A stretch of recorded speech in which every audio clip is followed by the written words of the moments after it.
Hello everyone, I am Seema Kundu. Welcome to our channel Let's Fly.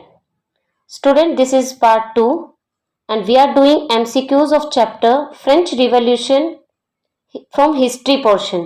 अगर आपने part 1 नहीं देखा है तो आप पार्ट 1 देख सकते हैं. तो चलिए शुरू करते हैं. हमारा क्वेश्चन है, When was the tennis court oath taken?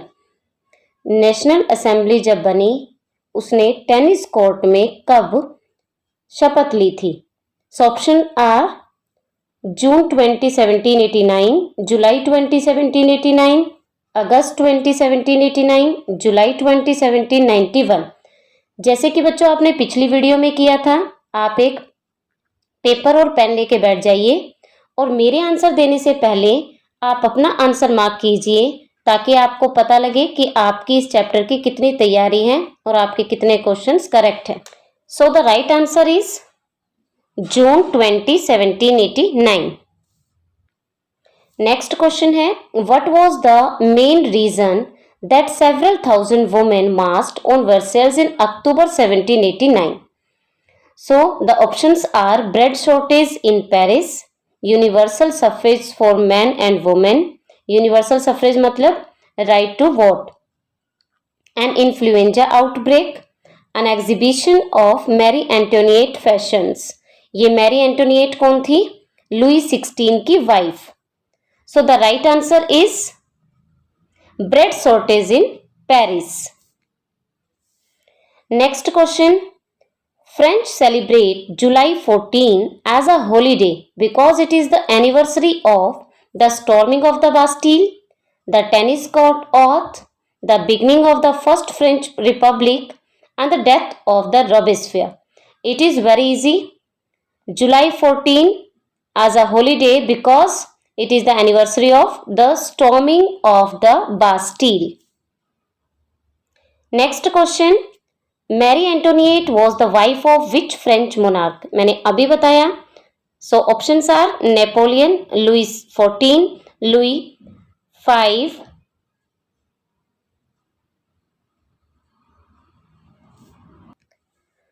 so options are Napoleon, Louis IV,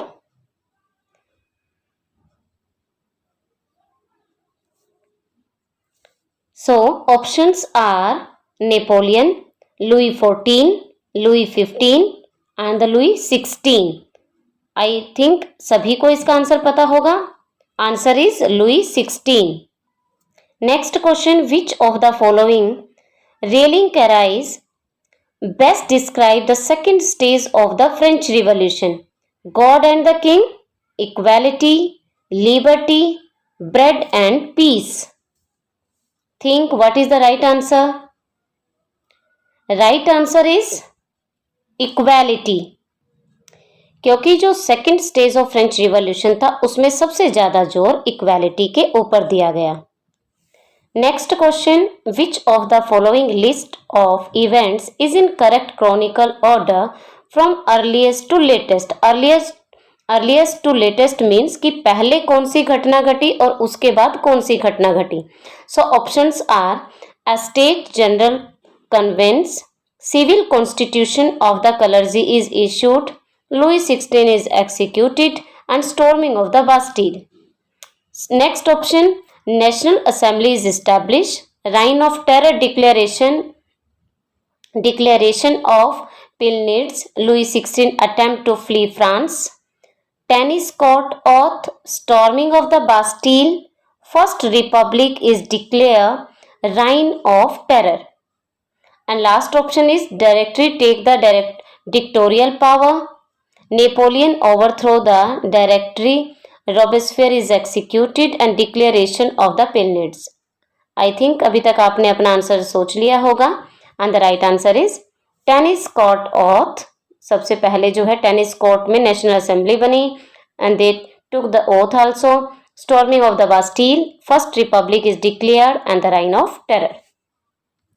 Next question, which of the following did not occur? इनमें से क्या नहीं हुआ? Robespierre eliminated all the economic controls and allowed prices to rise sharply. Louis XVI attempted to flee France. Flee क्या होता है? देश को छोड़ना, भागना। The Jacobins took control of the national convention away from the Girondins. Last option, for a time the France government was a limited monarchy. इनमें से आपको बताना है कि क्या नहीं हुआ। So right answer is Robespierre eliminated all economic control and allowed prices to rise sharply. It is wrong. Next question है, which party wanted a limited monarchy in France? Options are moderate, monarchist, Jacobins, none of the above. So the right answer is moderate. Next question, who issued the civil constitution of the color Z? Options are the National Convention, Louis XVI, the Committee of Public Safety, and the last option is the National Assembly, and the right answer is the National Assembly. Next question है, which of the following would not have been grouped under the third estate? जो France में 3 estate थी, सबसे पहली clergy, second nobility and third estate common people. तो third estate में इनमें से कौन शामिल नहीं थे? Priests, merchants, the bourgeoisie and the peasant, and the correct answer is priests. ये जो थे वो कलर्जी वर्ग में शामिल थे। Next question, which of the following is probably not a reason why the French revolution turn violent? इनमें से आपको बताना है कि वो कौन सा रीजन नहीं था जिसकी वजह से फ्रेंच रिवॉल्यूशन हिंसक हुई। तो ऑप्शंस हैं, severe food shortage, the fact that the peasantry was in control, the heavy tax burden on the poor and the threat of foreign attack, and the right answer is the fact that the peasantry was in control. Next question है हमारे यहाँ पे, when did the people of Paris storm the Tuileries palace? कब Paris के जो लोग थे उन्होंने ट्यूलेरीज पैलेस पे अटैक किया? So options are October 5, 1790, June 17, 1789, August 10, 1792, September 22, 1792. So the right answer is August 10, 1792. Next question है, which document effectively nationalise the French church? Options are the declaration of the rights of man and of the citizen, the constitution of 1791, the civil constitution of the clergy, and the last one is the concordat of Worms, and the right answer is the civil constitution of the Clergy was the document effectively nationalized by the French church. Next question है, which document created a limited monarchy? The Declaration of the Right of Man and of the Citizen, the Constitution of 1791, the Civil Constitution of the Clergy, and the Concordat of the Worms. So the right answer is the constitution of 1791। J constitution की बार बार बात आ रही है, तो बच्चों ये constitution 3 बार बनाया गया। सबसे पहले जब नेशनल असेंबली बनी उस समय पे एक छोटा सा कॉन्स्टिट्यूशन बनाया गया। 1791 में कॉन्स्टिट्यूशन बना जिसके तहत नेशनल असेंबली ने कुछ शर्तें राजा के सामने रखी और लुई 16 ने डर के मारे वो शर्तें जो है मान ली।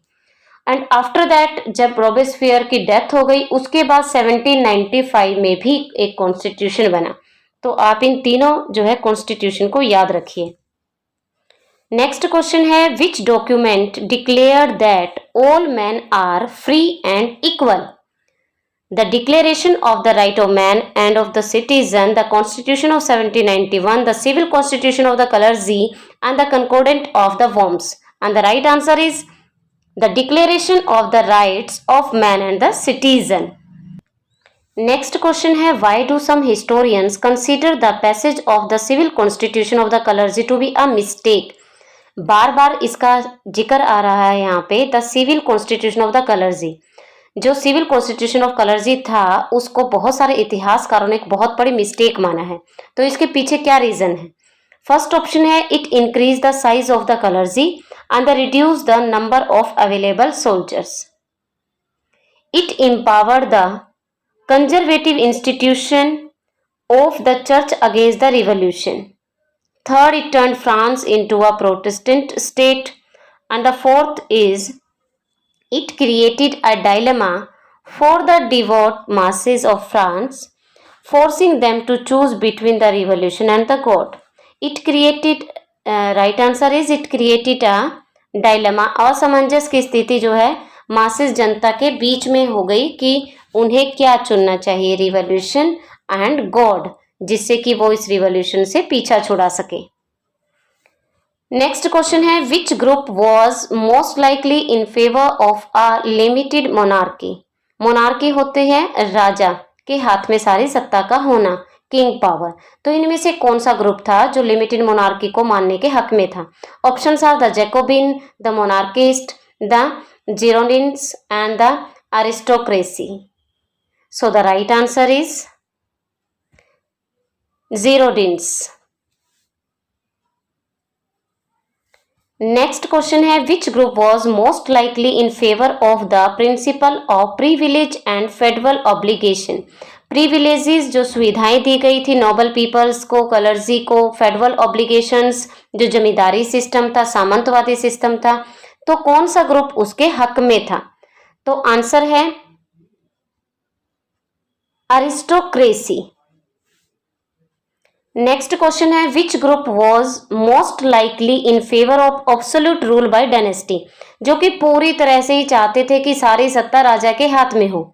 ऑप्शन है जैकोबिन, मोनार्किस्ट, गिरोडिन्स एंड अरिस्टोक्रेसी. अभी ऊपर ही इस तरह के क्वेश्चन आ चुके हैं, तो इसका जो राइट आंसर है मोनार्किस्ट. आई होप आप सभी के लिए जो ये क्वेश्चंस हैं वो फायदेमंद रहेंगे, आप इंजॉय कर रहे होंगे और साथ साथ आपको पता भी लग रहा होगा कि आपकी इस चैप्टर की कितनी तैयारी है.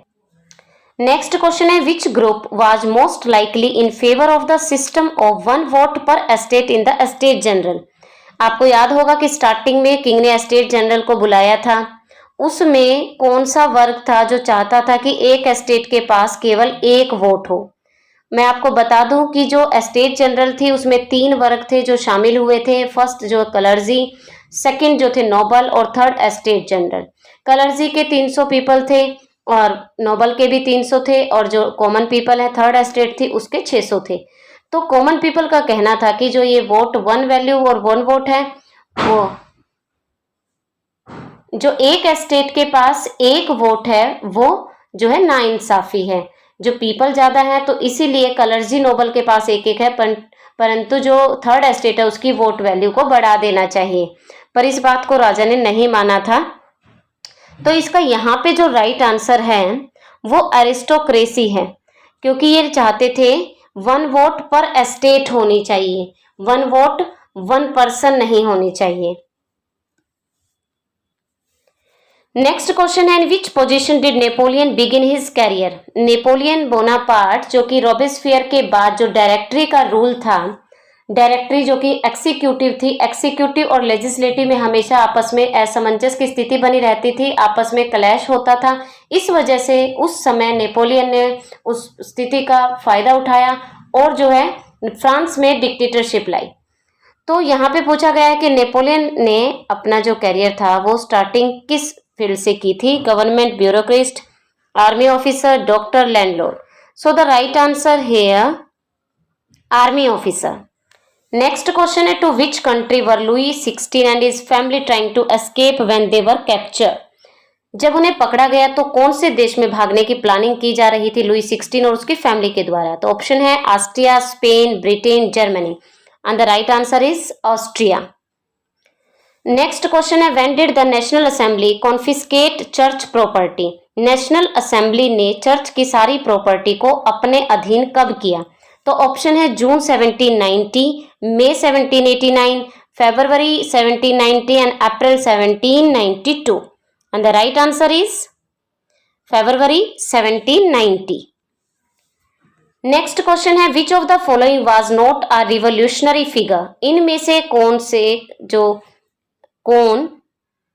क्रांतिकारी नहीं थे, रिवोल्यूशनरी फिगर नहीं थे। ऑप्शन है Maximilien Robespierre, Francis second Habsburg, Marie Curie, Lafayette and Jacques Pierre Brissot. And the right answer is Francis second Habsburg. Next question है, for how many years did Napoleon Bonaparte rule France after overthrowing the directory? कि जो Napoleon Bonaparte थे उन्होंने France के ऊपर कितने सालों तक शासन किया? नेपोलियन बोनापार्ट फ्रांस के इतिहास में आते हैं 1800 में, और 1815 में वाटरलू के युद्ध होता है जिसमें जो है वो हार जाते हैं और उनको मार दिया जाता है। उनका सपना था पूरे यूरोप पे अपना कब्जा करने का, जो कि उनका सपना अधूरा रह गया। तो ऑप्शंस हैं 15, 20, 25, 30। Right answer is 15। Yes students, I hope आप सभी को ये वीडियो पसंद आई होगी। अगर आप चाहते हैं आगे भी इस तरह की वीडियो आपको देखने को मिले तो please like, share and subscribe this channel. मैं हूं आपकी teacher Seema Kundu, DAV police public school, Jind. नमस्कार।